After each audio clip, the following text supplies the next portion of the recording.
student, now we are explaining chapter number 7, that is the triangle. आज हम triangles के बारे में पढ़ेंगे. जो ट्राइंगल्स तो डिफरेंट टाइप्स के, जैसे equilateral triangle, scalene triangles and isosceles triangle, different types के ट्राइंगल्स होते हैं. बट हम इसमें आज पढ़ेंगे आपको congruence of triangles. Congruence of triangles क्या होते हैं? कॉन्ग्रुएंस ऑफ ट्राइंगल्स मीन्स क्या होते हैं? अगर टू फिगर्स हैं, अगर उनको शेप एंड साइज में कैसे इक्वल है तो हम उनको बोलते हैं कॉन्ग्रुएंस ऑफ फिगर्स. मतलब वो दोनों फिगर्स कैसे हो जाएंगे? कॉन्ग्रुएंट हो जाएंगे. अब बट हम इसमें किसके बारे में पढ़ रहे हैं? कौन सा फिगर है आपके पास में? ट्राइंगल्स. तो कॉन्ग्रुएंट मीन्स क्या हो? Equal in all respect. Equal in all respect मतलब उनकी साइड्स इक्वल हो, उनके एंगल्स इक्वल हो, उसको हम क्या बोलते हैं? Equal in all respect. और figures whose shape and size are both the same. या फिर हम क्या बोल सकते हैं कि उनका जो फिगर है, जो भी फिगर है, स्क्वायर का फिगर है, ट्रायंगल का फिगर है या देन सर्कल का फिगर है, उनका जो शेप है एंड साइज दोनों कैसे होने चाहिए? सेम होनी चाहिए. शेप मीन जैसे ये स्क्वायर शेप है, ये ट्रायंगल शेप है, ये सर्कल शेप है, इसको हम क्या बोलते हैं? शेप. एंड साइज, अगर मैंने स्क्वायर्स लिया है, दोनों की शेप इक्वल है बट इनकी साइज भी कैसी होनी चाहिए? इक्वल होनी चाहिए. अगर ये 4 सेंटीमीटर का स्क्वायर है तो ये भी कितने का होना चाहिए? 4 का. मतलब इसकी सारी साइड्स अगर 4 है तो इसकी भी सारी साइड्स कितनी होनी चाहिए? 4. अगर हम सर्कल की बात करते हैं तो इसकी रेडियस अगर 2 सेंटीमीटर है तो देन अदर सर्कल की रेडियस भी कितनी होनी चाहिए? 2 सेंटीमीटर. तो इस फिगर्स को हम क्या बोल सकते हैं? That is a congruent figure, that is a congruent circle. Okay. Triangles की बात करते हैं तो ट्रायंगल्स में जो साइड्स होती है, फर्स्ट साइड, सेकंड साइड, ये साइड्स कैसी होनी चाहिए? तीनों इक्वल होनी चाहिए. इनके जो एंगल्स होते हैं वो भी कैसे होने चाहिए? इक्वल होने चाहिए. तो that is called a congruent triangles. Okay. तो कोई सा भी अगर फिगर लेते हैं तो उसकी जो शेप है एंड उसका साइज है वो कैसा होना चाहिए? इक्वल होना चाहिए. तो दोनों जो फिगर्स है वो आप उनको क्या कॉल कर सकते हो? Congruent figures. ओके. अब कॉन्ग्रुएंट फिगर्स का जो सिंबल्स होता है, सपोज मैंने ट्रायंगल की बात करें, ट्रायंगल चैप्टर पढ़ रहे हैं, triangle ABC then triangle PQR. अगर मैं ट्रायंगल्स की बात करते तो कॉन्ग्रुएंसी के लिए कितने ट्रायंगल की नीड है? हमको 2 ट्रायंगल्स. कितने ट्रायंगल्स की नीड है? 2 ट्रायंगल्स. 2 ट्रायंगल्स में अगर हम कंपेरिजन करते हैं तो फर्स्ट इनकी तीनों साइड जो ट्रायंगल PQR की साइड्स के क्या हो गई? इक्वल हो गई. तो that is called congruent triangles. इसको हम क्या बोलेंगे? ट्रायंगल ABC कॉन्ग्रुएंट है ट्रायंगल PQR के. This is the symbol of congruent. ये जो सिंबल्स बना हुआ है ये कॉन्ग्रुएंट का क्या है? सिंबल्स. ओके. तो इसको हम इस टाइप से राइट कर सकते हैं. एक और चीज और क्लियर करनी है आपको कि अगर कोई फिगर्स कॉन्ग्रुएंट है, जैसे मैंने बोला triangle ABC is congruent triangle PQR, तो अगर इसका कॉन्ग्रुएंट है तो इसकी जो corresponding side and corresponding angles are also equal. Corresponding angles की बात करते हैं तो A का करस्पॉन्डिंग एंगल P, B का corresponding angle Q and C का करस्पॉन्डिंग एंगल R. ओके. ये करस्पॉन्डिंग, जैसे मैंने बोला एंगल A, तो A का करस्पॉन्डिंग क्या आएगा? Angle P. एंगल B, तो B का करस्पॉन्डिंग क्या आएगा? Angle Q. एंगल C का करस्पॉन्डिंग क्या आएगा? Angle R. तो इसको हमने क्या बोला? Corresponding angles. ओके. अब अगर साइड की बात करेंगे तो AB की करस्पॉन्डिंग साइड क्या होगी? PQ. BC की करस्पॉन्डिंग साइड क्या होगी? QR. AC की करस्पॉन्डिंग साइड क्या होगी? PR. तो अगर ट्रायंगल्स कॉन्ग्रुएंट है तो that is called the corresponding angle and corresponding side are also equal. तो हम इसको क्या लिखते हैं? Congruent triangles corresponding parts are equal. Congruent triangles corresponding parts are equal. Then we write in short form CPCT. क्या call करते हैं हम इसको? CPCT. This is the short form of this. CPCT का फुल फॉर्म क्या हुआ? Congruent part of corresponding triangles. Okay? Congruent triangles. फिर P means क्या हो गया आपका? Part. C means corresponding, T means triangles. ठीक है. तो इस टाइप से आप इसको लिख सकते हैं corresponding part of congruent triangles. इसका ये फुल फॉर्म हो गया. Congruent triangles corresponding part equal. ठीक है. तो ये CPCT हो गया. जब भी हम थ्योरम्स अगर प्रूव करें पढ़ेंगे तो आपको सीपीसीटी का फुल फॉर्म पता होना चाहिए, corresponding part of congruent triangles. इसको बोलते हैं, मैंने इसमें आप इसको थोड़ा सा क्लियर में फिर से लिख के बता देती, corresponding part of congruent triangle. क्या लिखेंगे इसको आप, corresponding part of congruent triangles. Okay,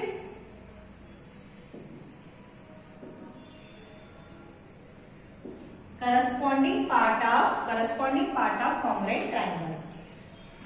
तो करस्पॉन्डिंग पार्ट क्या होता है आपको पता चल गया। जैसे आप एबी के बारे में बात करते हैं तो एबी का करस्पॉन्डिंग पार्ट क्या हो जाएगा, पीक्यू। ऐसे हम तीनों साइड्स के लिए लिख सकते हैं, बीसी का करस्पॉन्डिंग पार्ट क्या हो जाएगा आपका, क्यूआर। एसी का करस्पॉन्डिंग पार्ट क्या हो जाएगा, पीआर। इस टाइप से इसकी क्या हो जाएगी, ये करस्पॉन्डिंग पार्ट्स। तो ये था कॉन्ग्रुएंसी ऑफ द ट्रायंगल्स। अगर आप ट्रायंगल्स की बात करते हैं, कॉन्ग्रुएंट फिगर्स की बात करते हैं, तो टू पार्ट्स अगर कॉन्ग्रुएंट कम होंगे, जिसकी शेप एंड साइज कैसे होने चाहिए, इक्वल होने चाहिए, तो उसको आप क्या बोल सकते हैं, कॉन्ग्रुएंट। तो अब अभी जो चैप्टर्स है इसमें हम पढ़ेंगे, जो एक्सप्लेन करेंगे congruency of triangle. Congruency of triangles के बारे में पढ़ रहे हैं। जब भी हम कोई सम करते हैं तो उसकी जो थ्योरेटिकल पार्ट होता है उसको आपको क्लियर होना चाहिए, उसके बाद ही हम उसको क्या कर सकते हैं, एक्सरसाइज को सॉल्व कर सकते हैं। ये बहुत इंपॉर्टेंट पार्ट होता है कि हम क्या पढ़ रहे हैं, ये सभी को पता होना चाहिए। ऐसा नहीं कि हमने क्वेश्चन उठाया, करना, सॉल्व किया।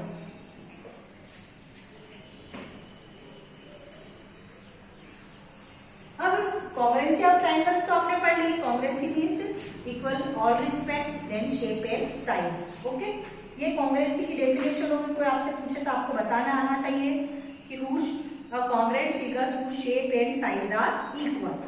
उसके बाद में इसके कुछ क्राइटेरिया है, वो आपको पता होना चाहिए, उसके बाद ही हम इसे बेस्ट सम करेंगे।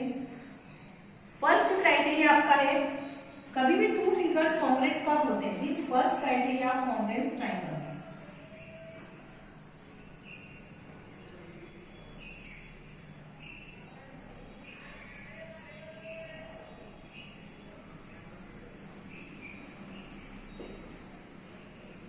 Criterion for congruence triangle। अब इसका क्या क्राइटेरिया मैं आपको यहाँ बता रही हूँ, क्राइटेरियन फॉर कॉन्ग्रुएंस ट्रायंगल।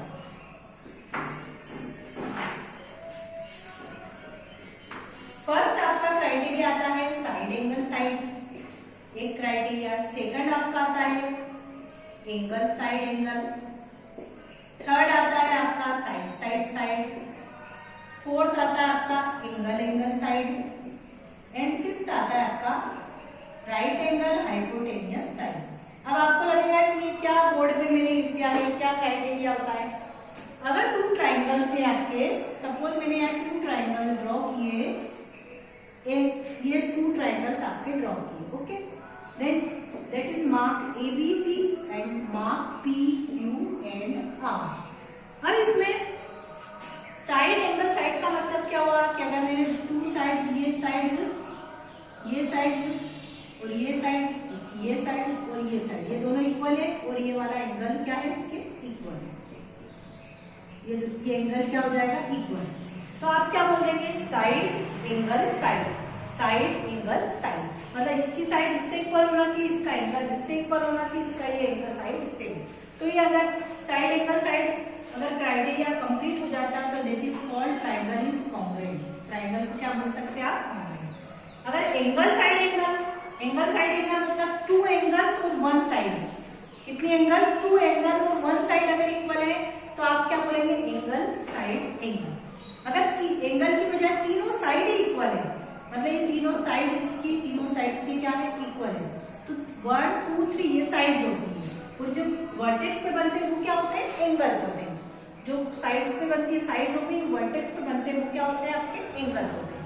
तो ये हो गया एंगल साइड एंगल। फिर थर्ड होती है side side side side side. अगर तीनों साइड्स इक्वल है तो साइड साइड साइड।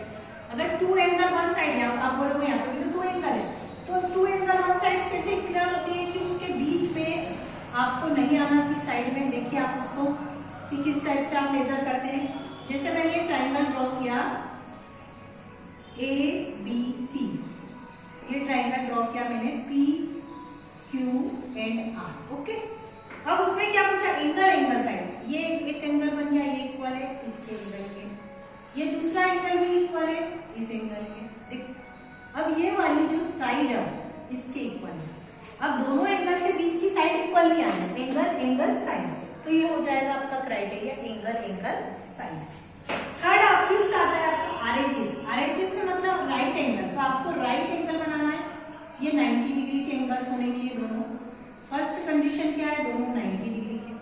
हाइपोटेनियस मतलब इनकी जो हाइपोटेनियस इसकी हाइपोटेनियस की इक्वल होनी चाहिए, और कोई सी भी एक साइड इक्वल होनी चाहिए, तो आप बोलेंगे आरएचएस, ओके।